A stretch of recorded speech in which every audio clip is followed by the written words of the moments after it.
자, 정서및 행동장애 판별이라고 했을 때 대부분 우리가 선별이라고 하는 의미로 보는 건데, 이런 선별은 여러, 즉 일반 학급에서 모든 학생들이 있고, 그런 모든 학생들 중에서도 공격적인 행동, 그다음에 행동 안에서도 빈도나 심각성, 이런 것들이 다른 아이들과 다를 수가 있는 건데, 그러한 아이들을 우리는 겉으로 드러난 아이 3명, 그리고 우울하고 불안감을 가지고 있는 아이 3명 이라고 하는 것을 두 번째 단계에서 여러 가지 검사를 하는 거죠. 그래서 처음에는 일반 교사가 모든 학생들을 보고 외연화와 내재화를 보이는 각각의 3명 학생들을 두 번째에서 우리가 평가를 할 때, 특히 위기사건 척도라고 한다든지 총 문제행동을 빈도를 보였던 것들을 다 일반적인 아이들의 기준보다 범위가 심각하다라고 했을 때는 3단계로 가야 되겠구나 라고 해서 주로 훈련된 관찰자, 혹은 우리는 이해의 차원에서는 특수교사라고 얘기를 했습니다. 그래서 아이의 수업 행동이라든지 사회적인 행동들을 관찰하는 걸 설명하고 있구나. 그래서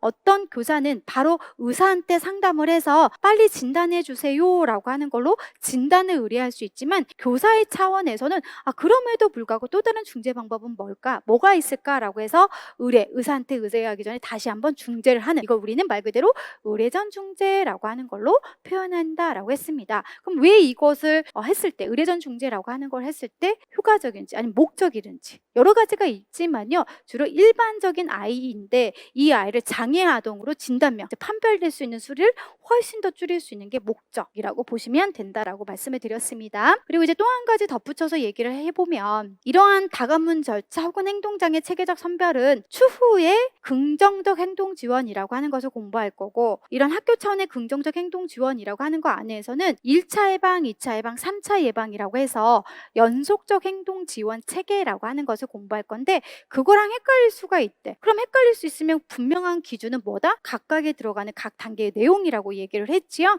그래서 선생님들은 다관문 절차라고 하는 건 외재와 내재화가 들어가는 게 첫 번째, 위기사건 총 빈도 해당하는 문제 행동을 측정하는 게 두 번째, 그리고 훈련된 관찰자, 이렇게만 들어갈 때 다관문 절차라고 하는 중재 명칭을 쓰시면 되겠습니다.